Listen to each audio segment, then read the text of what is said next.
All right. This is Levi Sim for photofocus.com, and I am excited to be here this morning with William Innes. And today we are going to talk with you about maximizing your wedding workflow and all kinds of wonderful tools. William's a terrific fellow. First of all, though, we'd like to thank Perfectly Clear for making this webinar possible. They create some wonderful tools, and we'll be showing you how we use those in our workflows as well. And they make Perfectly Clear, which is a complete tool for adjusting your pictures, and it does it better and faster than you can do it on your own. And we're going to show you all about that.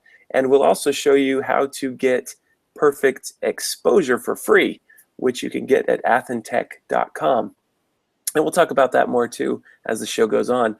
Perfect exposure is a portion of Perfectly Clear Complete, and it's free for you to use forever, and it's a great introduction to Perfectly Clear. But I think by the end of what you see, how we can use it today, you'll be ready just to dive in and get the full, really powerful tool in Perfectly Clear Complete. So let me introduce you to William Innes. And William is a fantastic photographer. He's also a Lumix Luminary, and he's a full-time wedding photographer in LA. What else can I introduce you to, William? You know, you've been making wonderful pictures a lot longer than I have, for one thing. And I don't know, how long have you been doing it? Only 7 years myself. All right. So all right. yeah. 10. 10? 10 years. Just yeah, 10? Oh, I thought you had a. I mean, your work speaks like you have a lot more experience than that. So maybe I did many years ago. I'll talk about that in my little presentation. oh, good. Okay. Well, excellent. And are you at home today? I am. I'm just busy editing and chilling and getting ready, using one of my lists I'm going to talk about shortly for a wedding I have to shoot tomorrow. Perfect. Well, before we dive into your presentation for us, let me show folks a little bit about how they can interact with us in the Hangout. So here, let me share my screen with you.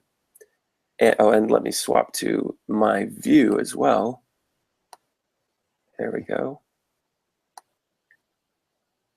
When you get to the Hangout page, you'll see this screen.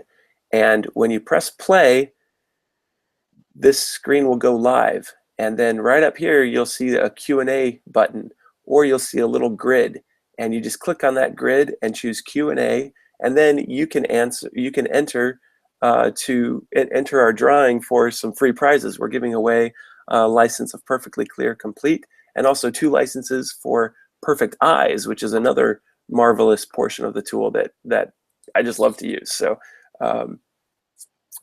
you can enter the raffle for those. It's rather a drawing by just asking us a question or leaving a comment in the Q&A section. And we'll mention that again about halfway through so folks can weigh in with us. And we've already got several people weighing in with hellos, good afternoons. Alan, it's good to see you. Jaden Smith is with us, teaching you how to YouTube is with us too.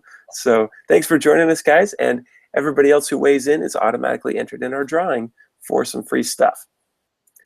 William. Yes. So glad you're here. I'm glad to be here. If you guys ever get to meet William at a trade show or anything, he's just one of the bright lights in the whole room. So well, thank you, Levi. That's awesome. I appreciate that. That's good. Likewise, though. Well, thanks. Take it away, William. Share your screen and show us. Okay. Show us some wedding workflow. All right. I have a slideshow that PowerPoint, which we'll go through, and we'll sort of interrupt it and do a little bit of a demo of Perfectly Complete about halfway through. But let's start with that. This is a presentation I do quite often. I've done it at PPA. I've done it at many local photography groups. So let's just see if this is going to work. And can you see my window there, Levi? Not yet. Sometimes it takes a sec. Nope, we still don't see it. You have to hit the finish button at the bottom. The the bottom right corner of that window. The bottom right. The No, share screen.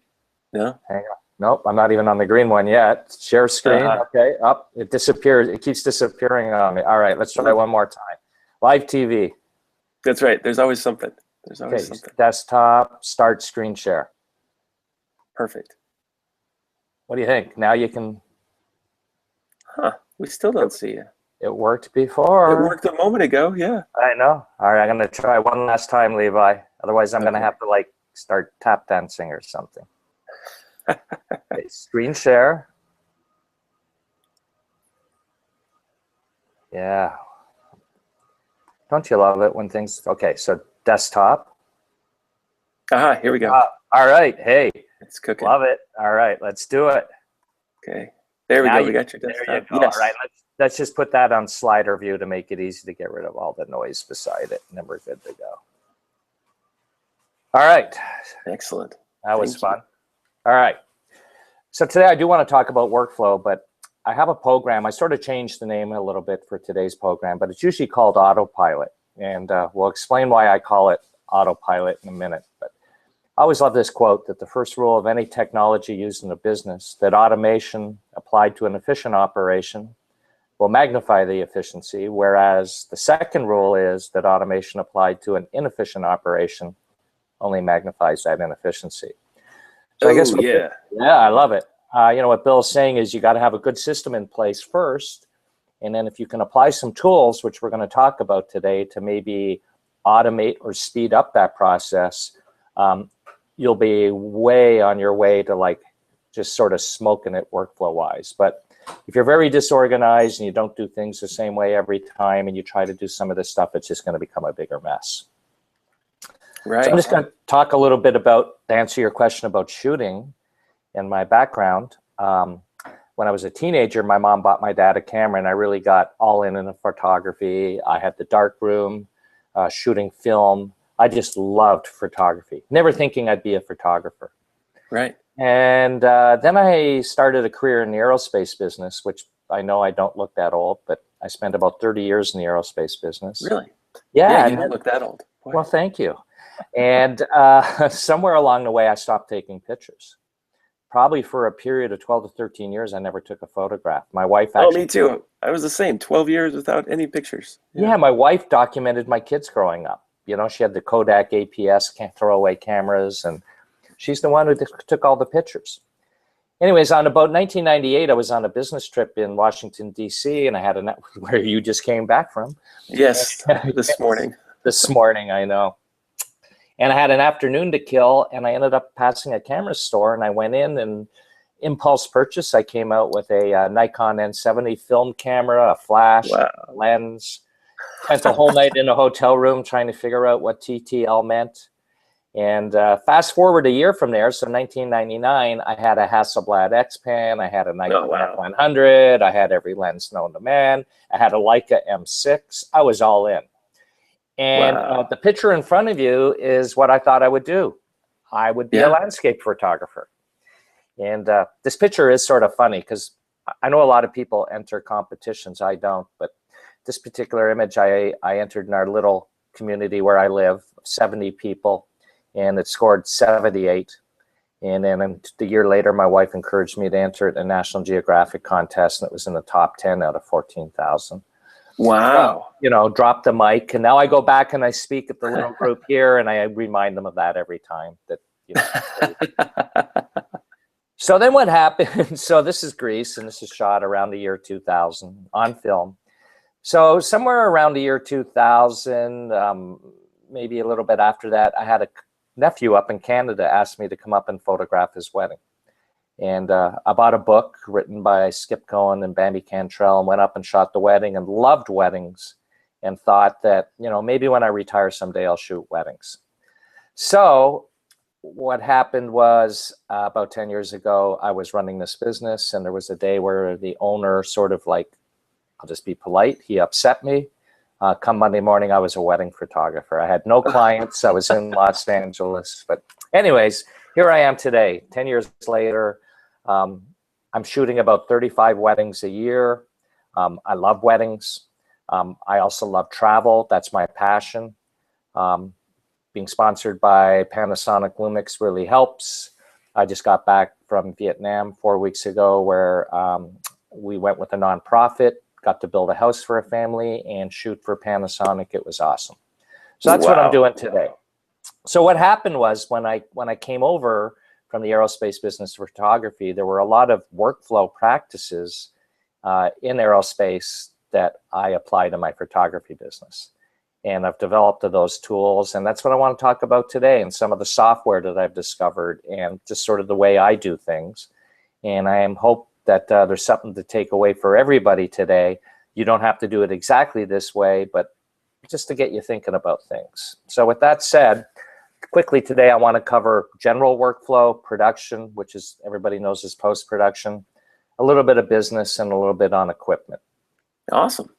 2 quick definitions. Workflow, people always think it's post-production. It's really not. It's a sequence of processes through which a piece of work passes from initiation to completion. So really, for a wedding photographer, workflow would be from the day the phone rings to the day that you close your file with that client after delivering their album. Everything in between is workflow. So it's not just post-production. And then autopilot, it's just a device for controlling an aircraft or a boat or another vehicle without constant human intervention. So I like software that automates things, and we're going to talk about that today. Terrific. Okay, yeah, general workflow. So just simple stuff for life. And to me, it all begins with checklists. So a pilot wouldn't, you just flew home last night, that pilot wouldn't have flown that plane without a checklist. I hope not. Yeah. I hope not. And he probably uses that checklist every time he flies. Right. We go to the grocery store, we take a checklist. So checklists are really, really important. So I'll give you an example. Before every shoot, this is my checklist. And I'm going out to shoot a wedding tomorrow. I've been doing it for 10 years, and I will still use this checklist to go through to make sure that my clocks are synchronized, my ISO is set, my sensors clean, my cards are formatted, my batteries are charged, etc., etc., etc. I created this form in Excel, and the reason I did that is I can always easily modify it. But by having lists like this, it takes the onus away from our brain power to try to remember this stuff. And I'm always paranoid that the one time I don't follow this checklist, I'm going to get to a wedding and have forgotten something. So I do this every single time. That's good. Sort of sticking with checklists, there's a book called Getting Things Done. It's by David Allen, and it's one of the best books I've ever read. And generally, to get your life organized and be able to like do things and not stress out about them, I can't recommend this book highly enough. I'm writing it down right now. Okay, it's been published many, many times, and there's been a lot of software developed around his principle of getting things done. And the one I like the best is listed right here. It's called Wunderlist. And and this is what the panel looks like. And for an individual user, it's free. So you can have a standalone app and it's free, and it works on every platform. Apple, Microsoft, iPad, iPhone, Android. And the beautiful thing about it is it syncs across all platforms. So it's a beautiful presentation, and it's a very easy way to keep your personal life organized. And again, it's based on lists. That's what I got to say about personal workflow. So I'm going to talk about post-production now, which is what everybody sort of thinks workflow is. Back from the aerospace days, the first thing you have to do is you got to write down your process. And I'm going to show you mine in a minute. But you have to write it down for a lot of reasons. But the most important one is that you can consistently review that process. And the reason you want to do that, you want to look for improvement. Every time, and using software, for instance, what we're going to talk about today, we're perfectly clear. Every time I go to a trade show, I'm always trying to find out what's new, what's improved, and how can something save me time. Another way to save time is outsourcing. We're going to talk a little bit about that today. Or if you write it down, you can look for opportunities to combine tasks, or the one I like the best, and that is to eliminate tasks. Not right. That is really the goal. So we're going to cover that a little bit. Excellent. So this, I know you can't read it, but and if I had a laser pointer, I'd be pointing at this now. But this is my wedding workflow, post-production workflow. And we're going to go through it a little bit today. But the first square that you can't see is count your cards. So when you come home from a shoot, you should always know how many cards you left with. You should count them before you start downloading them. And I learned that the hard way. I came home from a wedding. I processed the whole wedding. 3 weeks later, my second photographer called me up and said, hey, I found another card in my camera. Oh, no. Oh, yeah. So, you know, you had to start all over again. So this is my written process that I am reviewing all the time for improvement. Down towards the bottom, there's about maybe 8 or 9 lines that are shaded in gray. That's my album workflow. So not every client wants an album. So that gets skipped in the workflow if they didn't order an album. But that's a good idea, the two-tone. Yeah. Yeah. I encourage everybody to write it down. I mean, it's better if you can do it in a program, Excel, Word, Google Docs, something, so you have the editing capabilities versus handwritten. And then I actually use this as a form in my workflow. Right so on. a couple of other things you really need to do is you need to have a standardized file folder structure. And this will help you do things the same every single time. So for instance, I have a master folder set up with just like this, where it's raw download, raw keepers, DNG conversion, maybe my JPEG selects, which are the images we'll talk about in a bit that I do extra work on, images for albums, album design, social media, anything that you use in your wedding or portrait process, you should have a standard file folder structure. And what I do is every time I start a new job is I just copy that file folder structure and rename it with the client's name and the date of the shoot. And now I can always go back and find particular images in different sizes and styles and where they belong. Excellent. A couple of other... let me quickly remind folks that they can weigh in with questions in the Q&A pod within the Hangout viewer. There's a little grid in the top right corner. Just click on that and you'll see Q&A, and then you can weigh in with questions for William live. And if there are any, Thanks, if there's any questions, you're going to have to let me know because I sort of have this going on full speed. Yeah, I'll keep an eye on it. All right, perfect.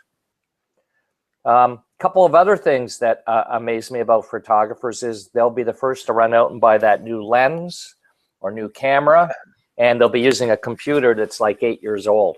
Right. So if you want to be quick and fast and get your work done quick, you need to have an updated computer that's fast. You also need a fast card reader for ingesting your files. And I'm a big proponent of a tablet or Cintiq. I know the Cintiqs are expensive.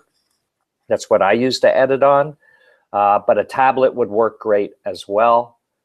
The thing with a tablet is you got to use it for a week or two until you get used to it. But once you get used to it, you will never use a mouse for editing again.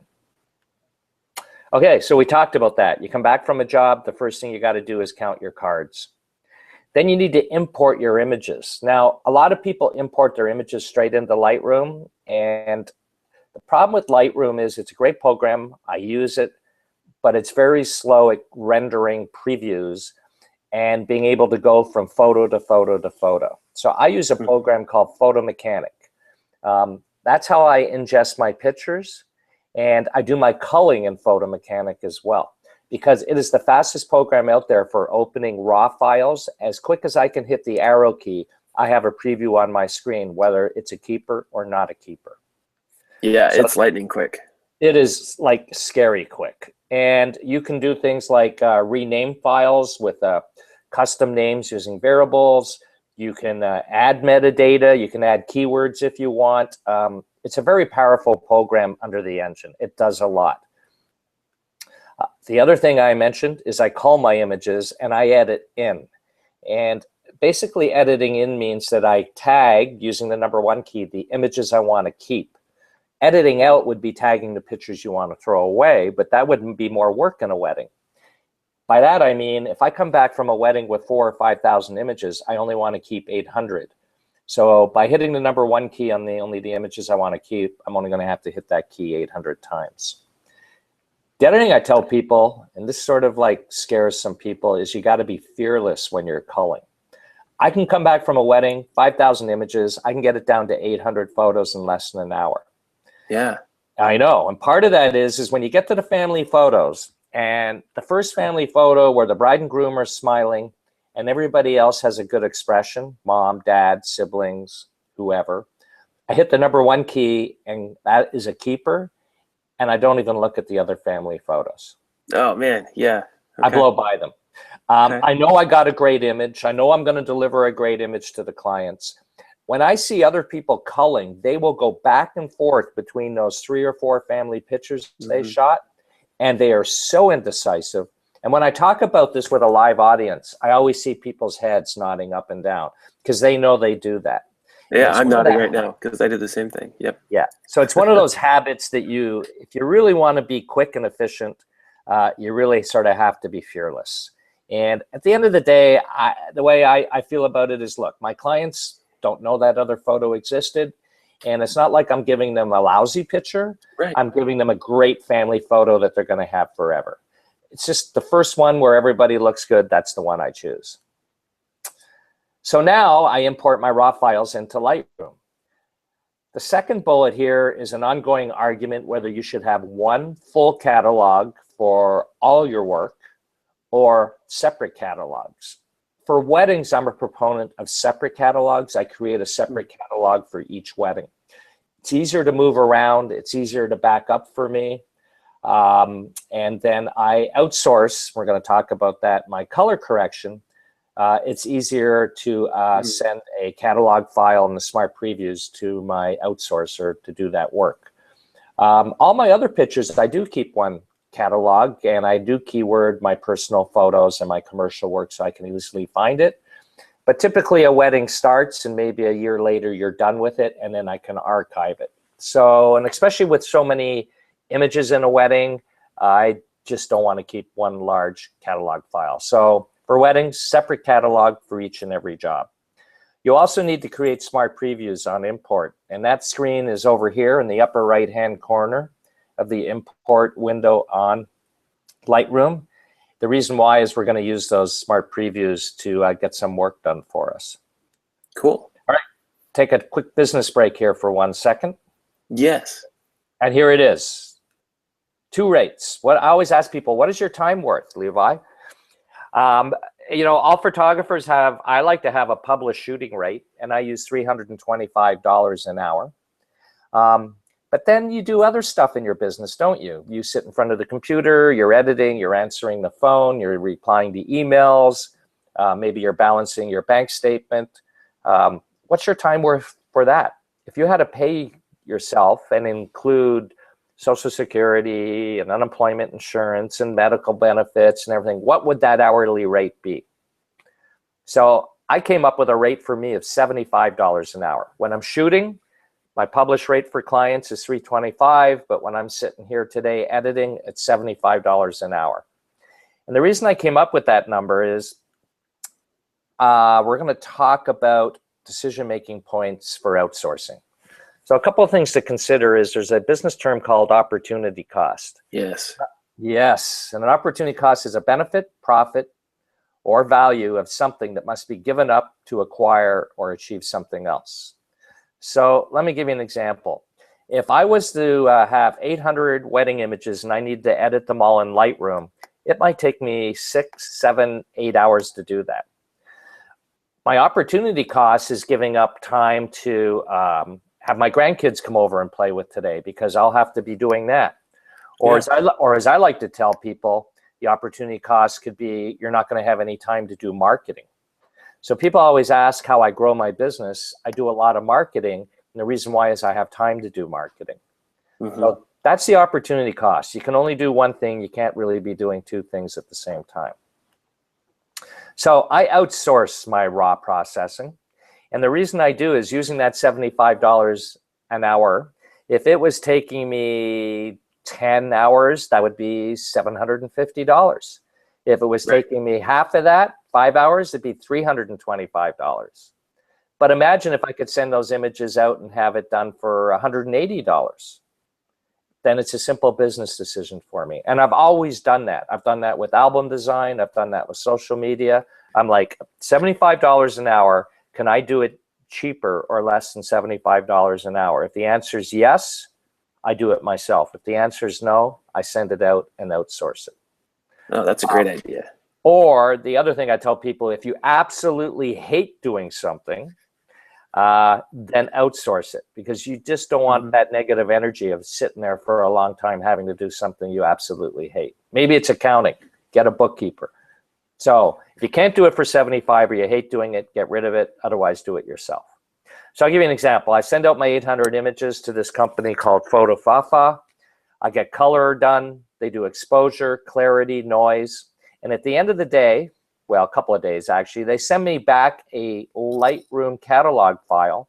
And I click on that Lightroom catalog file, and instantly all my images are color corrected, exposure corrected, contrast, clarity, straightened, cropped, all done. It's a great starting point for me. And people always ask about a quality review. It's like, oh, I'd like them a little warmer, or I'd like them a little colder. I hear that. So I always like to use the Best Buy analogy. If you go to buy a TV at Best Buy and you walk in and there's 100 flat screens on the wall, have you ever noticed some are darker, some are brighter, some are blue, some are green? Yep. So at the end of the day, our clients, wedding clients, portrait clients, are not color calibrating their monitors. We have no idea what they're looking, what type of monitor they're using to look at these photographs. Yeah. So my feeling is as long as or a Samsung phone. That's exactly. So yeah. I come from the school, if they're 95% awesome, they're going to love them. And if they're 95% awesome and they send them out to have them printed, they're going to look great.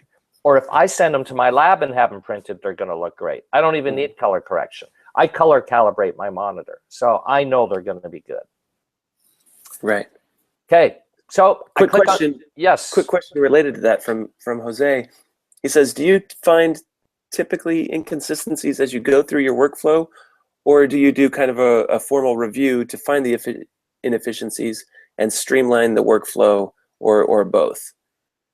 Do I find inefficiency? I'm doing that all the time. I don't know do you step back and look at it and say, do you say, today I'm reviewing my workflow? Yes, that's why. Just keep up? Yes, that's a great question. That's why I have it written down. That's what makes it easy right. to do. Or if something new comes along, then I can sit back and go, okay, where will this fit into my workflow? I can give you a great example. I'm sort of jumping ahead, but I'll give them a great example. I was time to change my online proofing system because the company I'd used for the last 9 years was going out of business. And so I needed a proofing system. I also had a separate company doing mobile apps for me to give clients. And I found a company called ShootProof.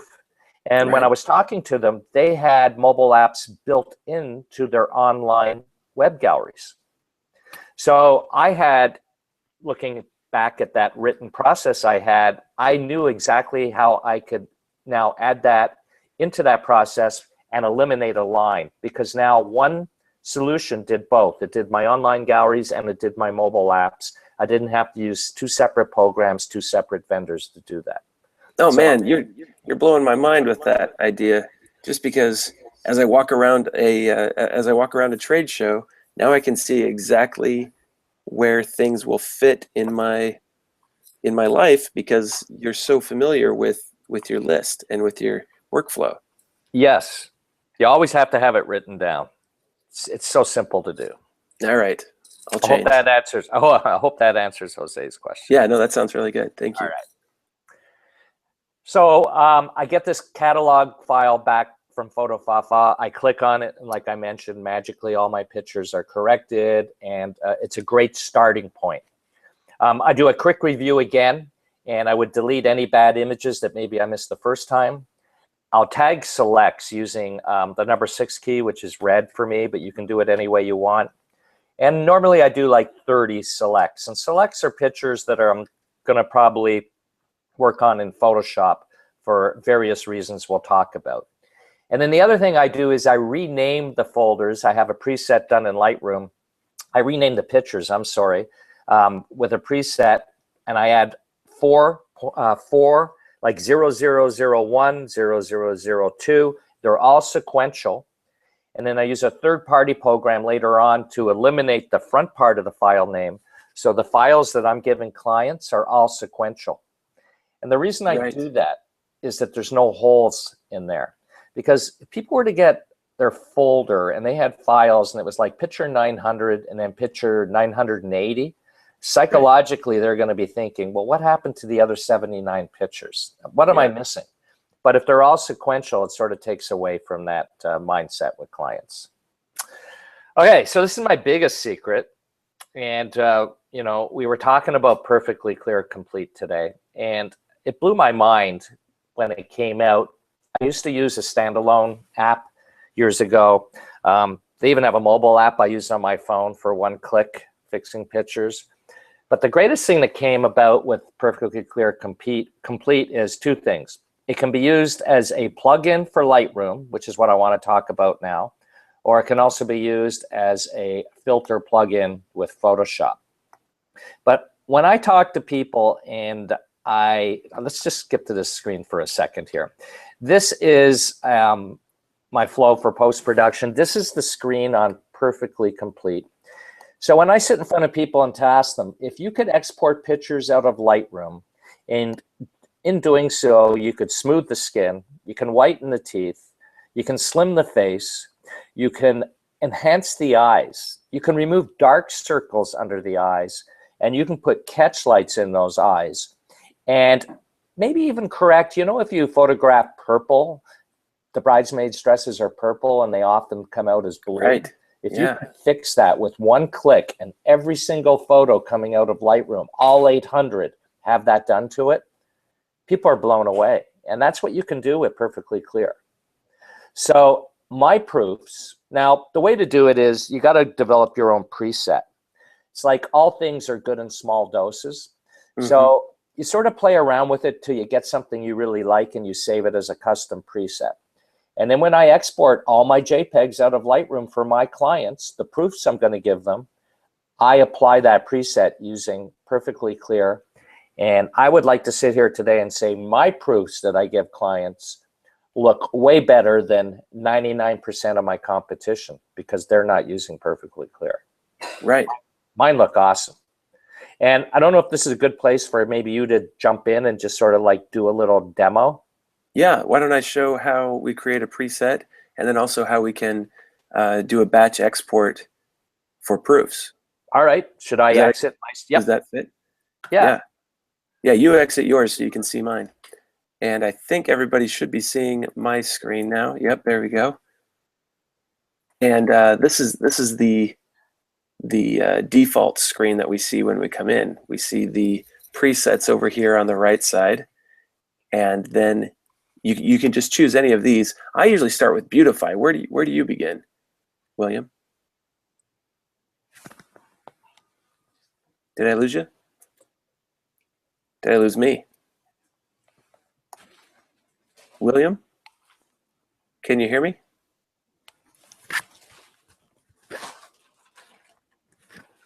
William? Yes. Are you gone? Are you there? No, I'm here. I was gone for a second. I'm back. back. Good. Sorry. Sorry. I asked you a question on the spot there. I didn't hear it. Try me one more time. I'm sorry. I was just saying I usually start with the Beautify preset and make modifications from there. What do you like to start with? That's exactly what for portraiture and weddings. That's exactly where I start. Same thing. Yeah. And each of these presets, they don't have any secrets in them. All the changes that they make are revealed right here in the adjustment tab on the right side.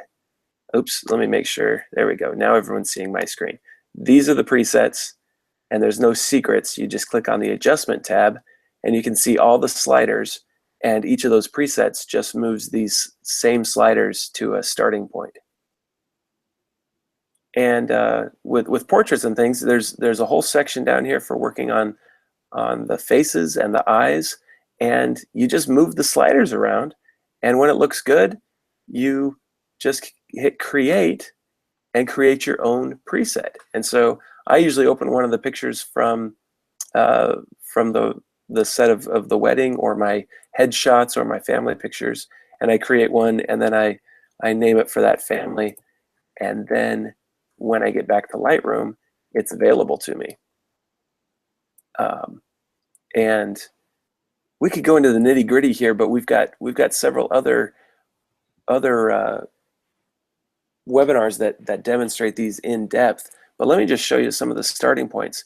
I usually turn down the smoothness a little bit here in the portrait section.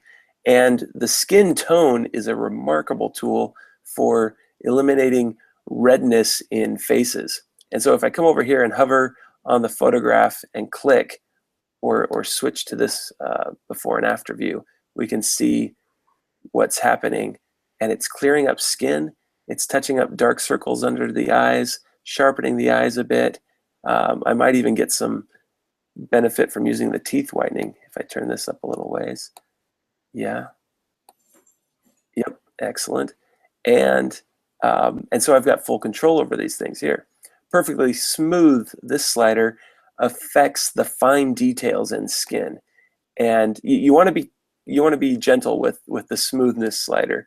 But then the blemish slider affects the larger details and really touches up creases and wrinkles and even pimples and zits. So you can go pretty high on that one without looking like you're doing strong retouching, like it's becoming fake. And also I like down here in the eye enhance, it's brightening up their eyes. I think it's just a little too strong though, so I'm going to tone it back. That's looking good. And then this dark circles button is just the most amazing thing. Look at the bride here in the center between her sisters. And as I turn on and off the dark circles, it's just lightening under her eyes. And I can crank that up so we can really see the difference. It's amazing. Yeah, look at that. I know. It doesn't look fake, but No. it removes in a single click on all the faces in the picture those dark circles. And let's switch to this view again, before and after. And in real time, I'm like 6 seconds into this photograph. And then we just hit that create button, and we'll modify the preset I just made. We made one called Smith, and now I'm modifying it, and I just press OK, and I hit save, which automatically takes me back to Lightroom. And then we can do a batch export on all the pictures from that wedding just by selecting a bunch of pictures and then going to the export dialog. Normally, my export to is set to hard drive. In this case, we'll come down and choose perfectly clear. And then right here under presets, I've got user presets and system presets. System are the built-in ones. That beautify that we began with is a system preset. But we'll switch it to user presets, and then there's Smith. And then I can just go through here and choose where I want these to export. So what do you recommend for these kind of settings? Who, me? For where to export to? Yeah, I what do you recommend there? Well, I have, going back to my folder structure, I have one called proofs. And those are my high-res proofs that I will give the clients. So I just point to that particular folder. I still export JPEG, sRGB like you do, because in case they get them printed. Right. And then, you know, quality, I go around 94%. It really has no, it makes the file a tiny bit smaller, but, and then I do not resize. We don't need to resize in this case. And then I always just sharpen for print. Yeah, that's what I do as well. You have, glossy or matte, and then just like standard, and away I go. Awesome. I love this too. I can even include my watermark like as a signature, and it'll make all the adjustments in perfectly clear, and then add my watermark on top, just as I normally do in Lightroom. And I think that's a cool availability. It is, and then the other thing too, right above that, the metadata, you can add a copyright notice. Exactly. And you can embed that in the data, which is sort of important to do. Right. And contact information, because then it carries with it, no matter who this picture gets shared with, they can always say, whoa, William Innes photographed this. I want him to do my wedding. Ah, I like when that happens. Yes.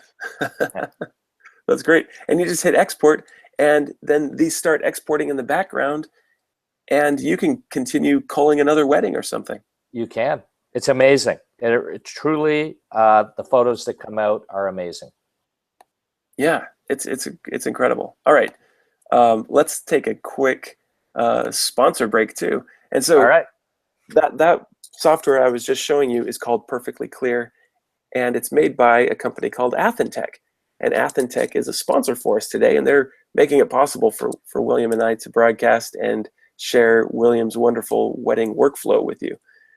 And they make Perfectly Clear, which is a complete tool for helping us finish our pictures much faster and much better than I can even do on my own. I mean, if I had to go in and touch up under every person's eyes in every portrait I shoot during a wedding, there's no way that I could have time to do all that. And with Perfectly Clear, it's just a slider and then a preset and export as a batch. It's just so fast. And that tool works perfectly for things like that. Now you can also enter our drawing today for a free license for Perfectly Clear, and then we're also giving away two for Perfect Eyes. And to do that, all you need to do is leave us a question in the Hangout. And so you'll see when you're watching the Hangout a little grid in the top corner, in the top right corner. Click there and choose the Q&A pod, and then leave us a question or a comment. Just say, "Hi, William," and that enters you in the drawing. So, and feel free to ask live questions, and we can help address those for you right now.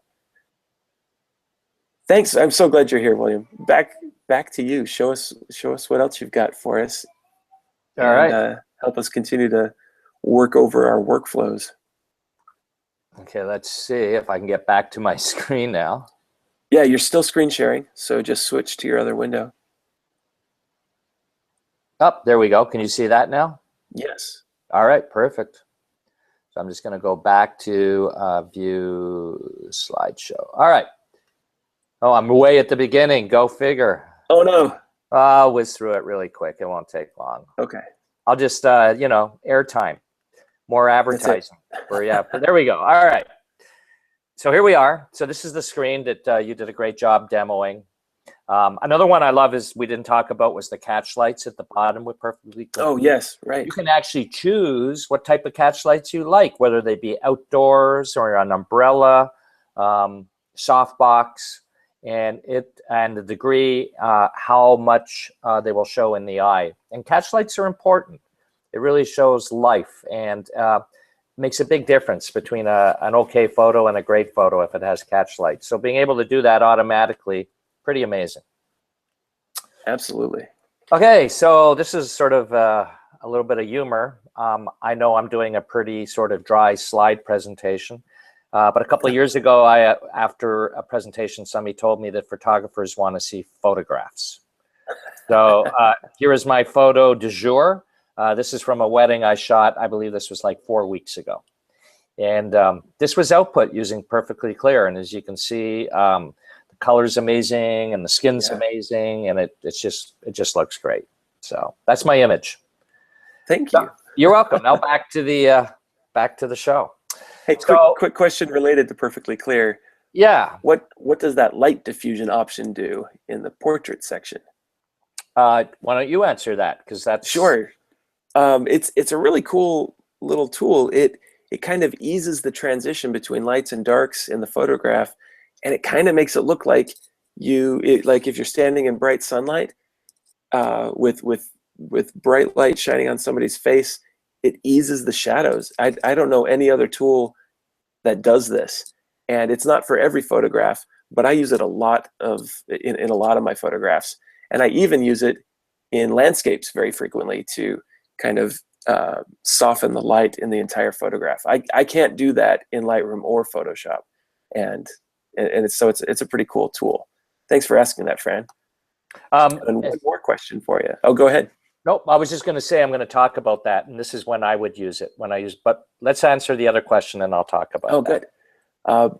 This is Ron. Oh, he's saying, please enter me. Thanks. Great info. I've been shooting weddings for over 30 years, and I've still got things to learn. Thanks. Yeah, good. Thanks for your example, Ron. We need to keep learning all the time.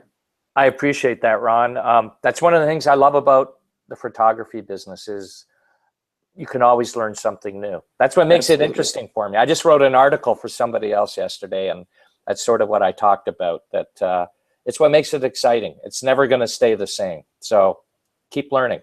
I do all the time. Excellent. So I tagged 20 to 30 images and I use Bridge. So And these are your selects. These are my selects. So I would export them again. selects. Yep. So I exported all my images to the proof folder. Now I will take my selects and export them using Perfectly Clear, just like I did, into my selects folder. I'll then use Bridge. I click on that selects folder. I'll highlight 6 images. I'll hit enter, and they open up in Photoshop, 6 at a time. And using the Cintiq, I'll edit 1 photo at a time. And some of the tools I like is, I love exposure. Actually, it's exposure X now, not 7. Yeah. Yep, my alien skin, very cool program. I love Perfectly Clear Complete again.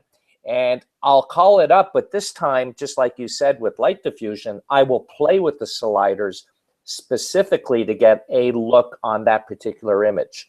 So I'm probably applying Perfectly Clear in greater quantities than I would exporting out of Lightroom. So excellent. It's an awesome tool to really take your images to another level. And I still sort of like some of the Nik effects. I like Nik for black and white. It's been around a long time, but it's a great program. One word of caution, though, be consistent with your processing, because you really want your images that you deliver clients to all have the same look and feel. So you don't want to be all over the map. Along with that, Dawn asks, would using Perfectly Clear on the RAW first and then doing other edits be okay? Or do you lose too much, or is there too much loss in image quality?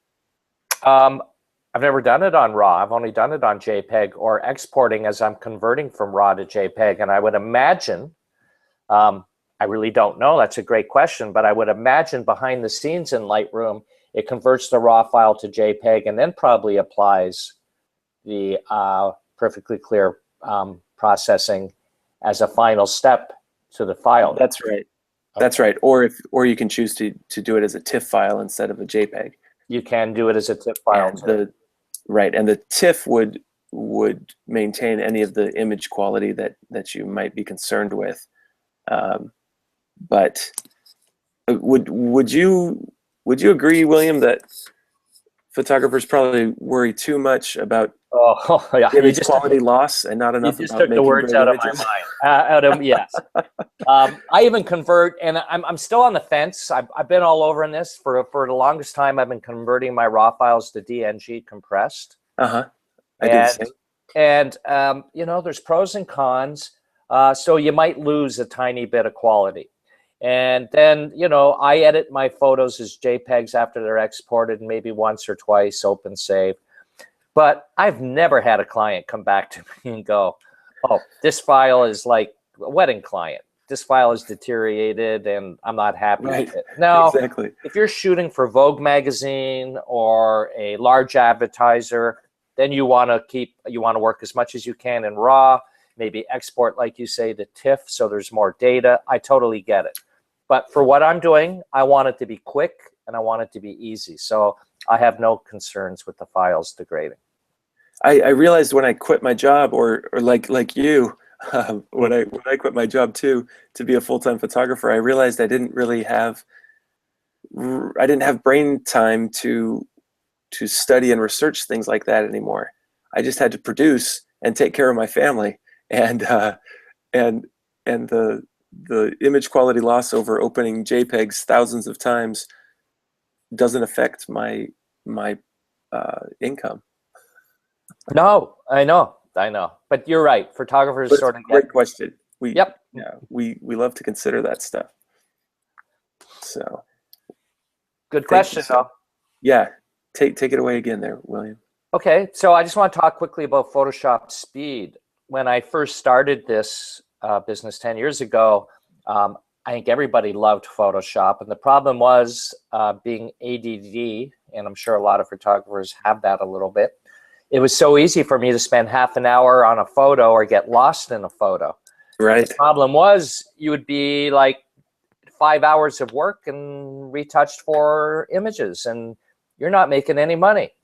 So one of the things I did was I found an electronic chess clock timer, and I put it on my desktop, and I set it for 4 minutes, and I play a game with myself. I would hit the start button.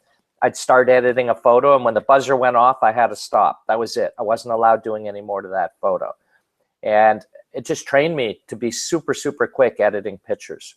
No, So I love it. I can do like you know, by incorporating Perfectly Clear and maybe a couple of other Photoshop actions or plugins, I can retouch a bride portrait in 2 minutes. And what I love about the Perfectly Clear use is that it conquers the technical problems with a photograph so that then I can be creative with my editing time. It conquers the skin trouble and the sharpening of eyes and the bags under the eyes and stuff. And so I don't have to waste any of my editing allotment doing those technical problems, and I can spend it instead doing creative adjustments.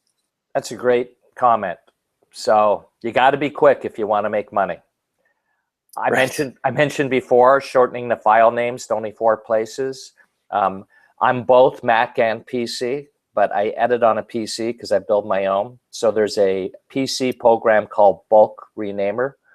I'm sure there's something similar for Macs. And Bulk Renamer lets me chop off the front part of the file name and only have it down to 4 places. And that's what I give clients. So important to do that. So those select files, the ones I've retouched, I've done 30, spent an hour or so redoing them in Photoshop. What do I use them for? I use them for social media, on my blog, submitting to publications, vendor images, which is a whole other story, but that's how a big part of my marketing program, taking care of my vendors, slideshows, albums. They're all different sizes. Some need logos and some don't.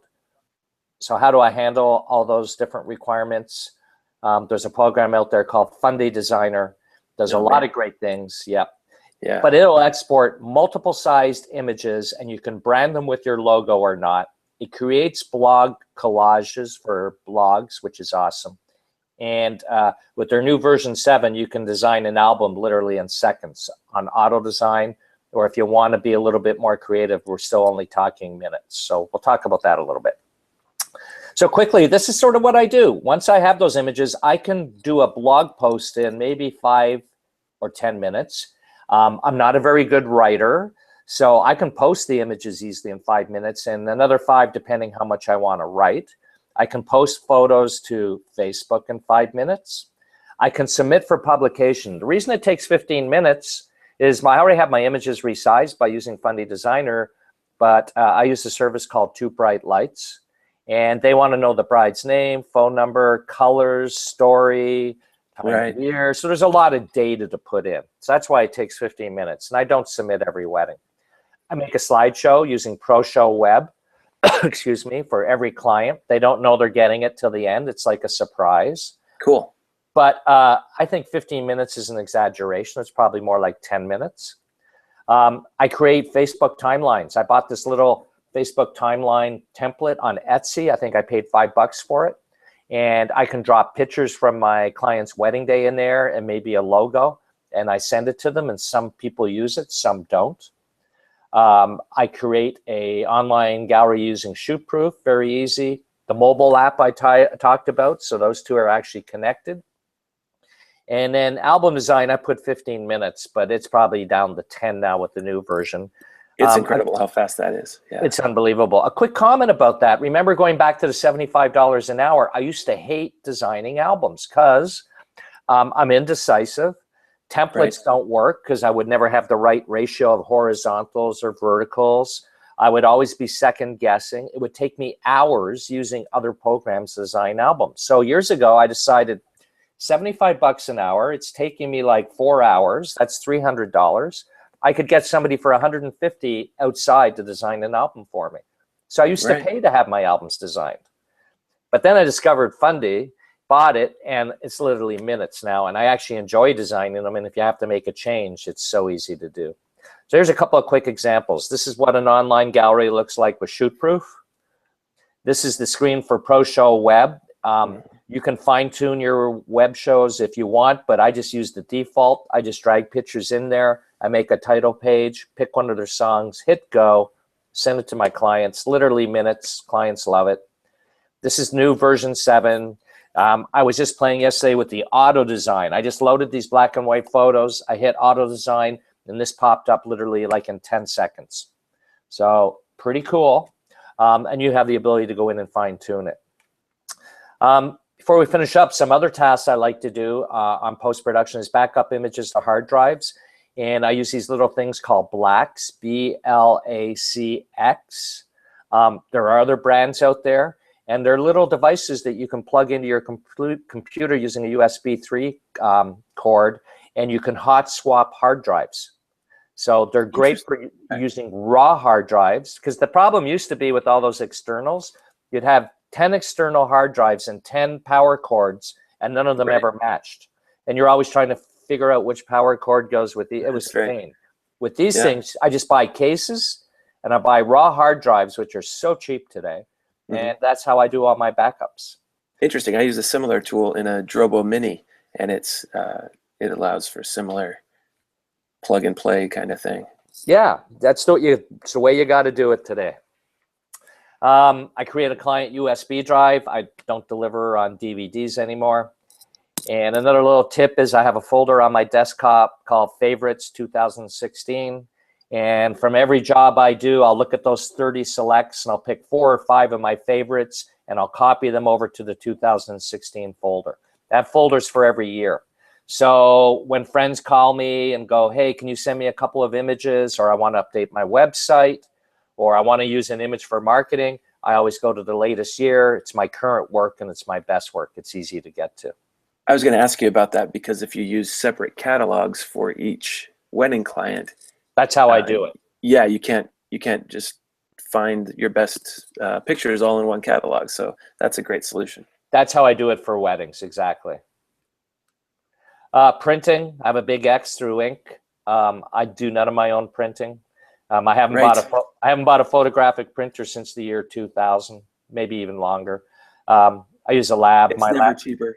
No, yeah, the ink is crazy. I use H&H, a lot of great labs out there. I hit the enter button. I joke that that's my printer, and my prints show up 2 days later with the UPS guy. They're perfect. Great service. It's so easy. Yeah. Okay, quickly, I'll cover business workflow real quick. So business workflow, you need to automate as many of the steps as your business process as possible as well. And those would be like communication, billing, workflow reminders, marketing. So one of the ways to do that is, if you don't have, and we're going to talk briefly about online management systems, but if you don't have one of those, a quick way to do it is standardize your email replies. So most email programs have a signature function, and you can write custom signatures for every possibility in your business. And you just leave some areas blank. So if somebody contacts you and you're already booked, you just select that signature that would say, hey, thanks for your inquiry. Unfortunately, I'm booked on your wedding date of, fill in the blank, and send it. Super quick for making. That's a good idea. Super, super quick for replying to inquiries. I have multiple responses. It's a great tip. Cloud-based studio management even takes it one step further. 17 Hats has been on the scene for a couple of years, and they're killing it. And you can do billing, pricing, track your leads, which is really important, statistics. You can send questionnaires to couples, have contracts, and it has automated email too. When I say automated email, it's one of my favorite things. The day after the wedding, to be honest, I might still be sleeping in, but my clients are getting an email telling them what a great time I had at their wedding the day before. And I'm also I'm also educating them on when they're going to get their photos from their wedding. So it's constant contact, and you can set up how and when you want those emails to be sent, and they're personalized, which is great. Social media, oh boy, there's just so much social media. I used to subcontract it out because I hated doing it. I sent out Facebook for my business page, but then Facebook went and changed all the algorithms, and not everybody's going to see every post. So I stopped paying for Facebook. I do a little bit myself. I do some Facebook advertising.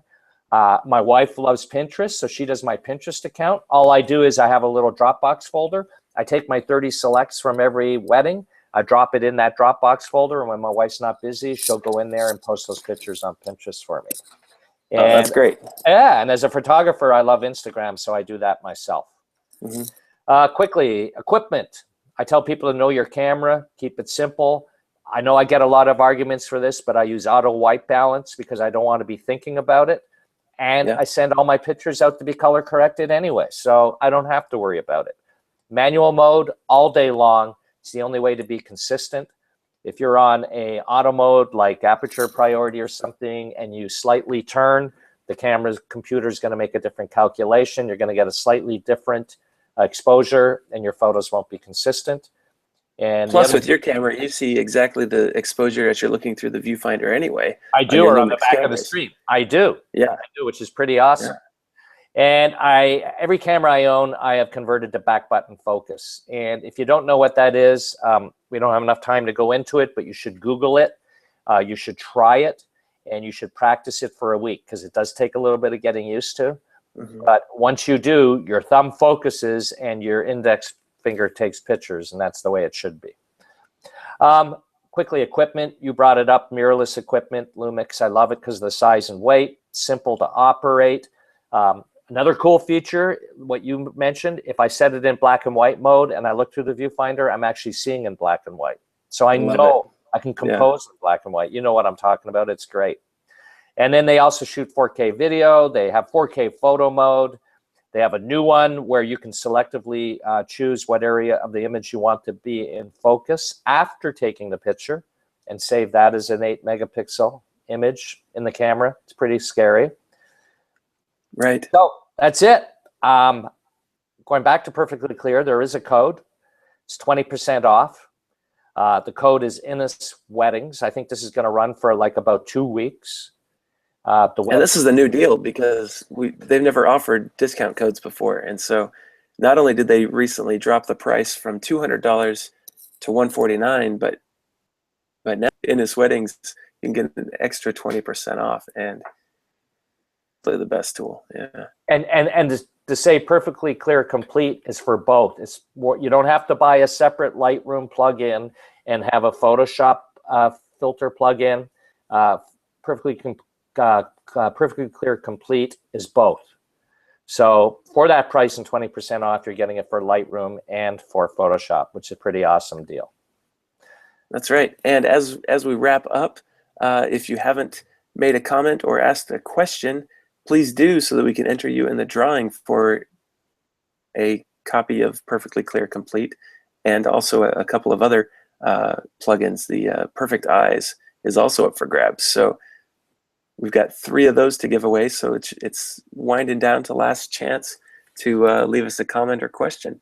And Perfect. David Bixler says, William, thanks so much for generous with your knowledge and experience. Hector says, great presentation. Thanks for sharing so much of your experience and knowledge. So great. We like your knowledge and experience today. That's awesome. I got to say the 2 standalones you mentioned, Perfect Exposure is free. So right. Yeah, that's a no-brainer.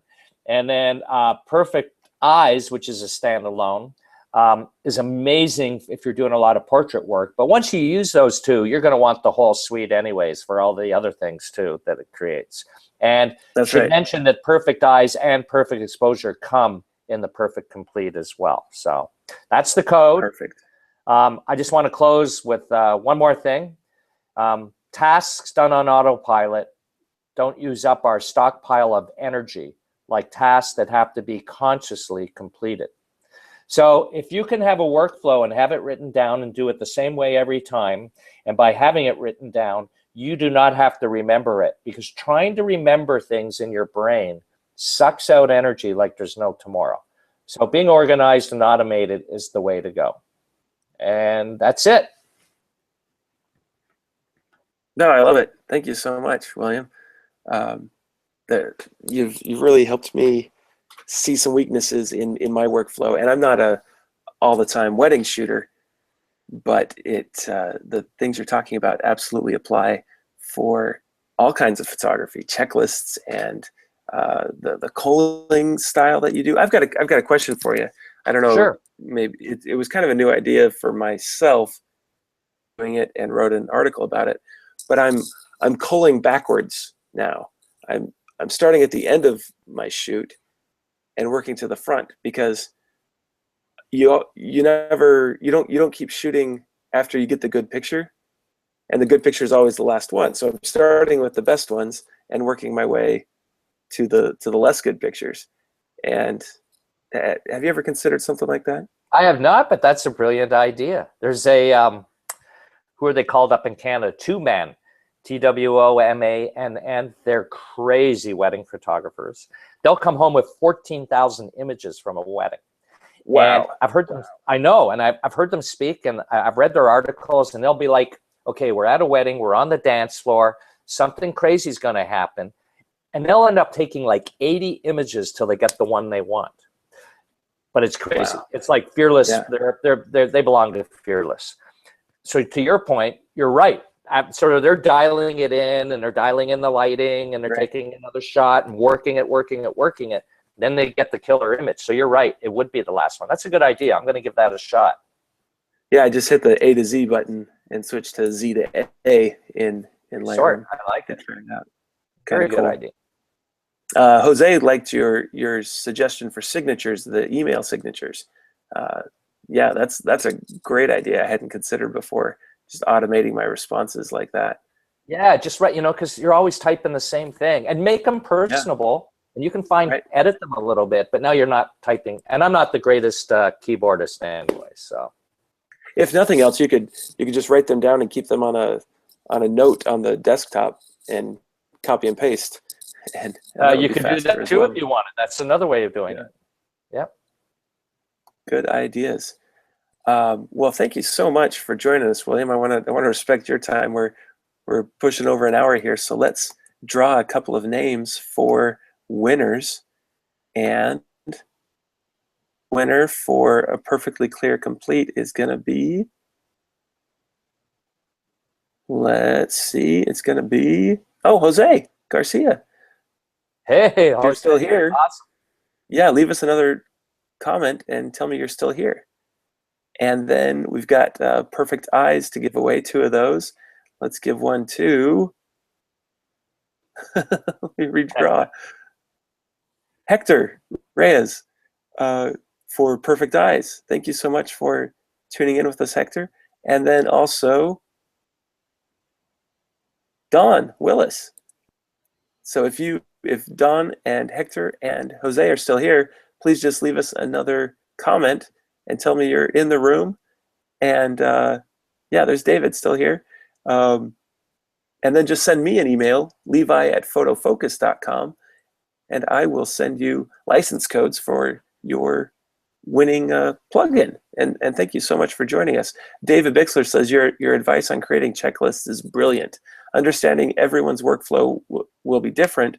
Are your checklists available for sharing, or are they proprietary? They're sort of proprietary, and not because I wouldn't share them. It's because they're sort of written with codes. So it's sort of like I'm using abbreviations that somebody just wouldn't understand. Right. So all I would suggest, David, is to just the next time you're going to do a shoot, just write down the steps you go through, and make a checklist. And workflow, it's always a work in progress.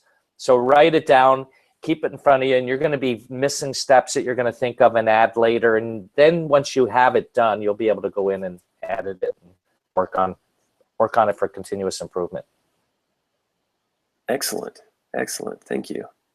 Looks like Jose and Don are still here. Good. Yeah, Great. just send me an email, guys. Levi@photofocus, and we'll get you hooked up with your prize. And William, where can we keep up with you? Where can we see you? Are you teaching someplace we can come to? And what website can we find you? Okay, so my website is, it's easy. It's my last name, Innes, INNES, photography.com. That's my website. My blog is williaminnes.com. And next stop is going to be on Saturday, June 25th. I'm going to be in New Jersey at Unique Camera. They're having a big photo festival for 3 days. I'm speaking at 4 o'clock. Saturday, June 25th, and I'm going to be talking on travel photography, which is my passion. I love travel photography. Excellent. Well, that sounds like a great spot to find you, so we could see you in New Jersey there. And can we follow you on Instagram or anything? You can. That's William_Innes_photography. Thanks so much. And yes, Don, Levi@photofocus.com. That is the correct email for me. And with that, thanks for joining us. And we publish at photofocus.com 3 or 4 times a day tips and techniques to help you improve your photography. So I hope you'll continue to read with us there. And feel free to comment and ask us questions that we can help answer for all of the other photographers at large as well. And we will catch you next month with another Perfectly Clear webinar. And I've got another webinar with Rob Sylvan each month on Lightroom. So stay tuned for those also. And we'll catch you guys next time. Thanks, William. Hey, thanks, Levi. Have a great day.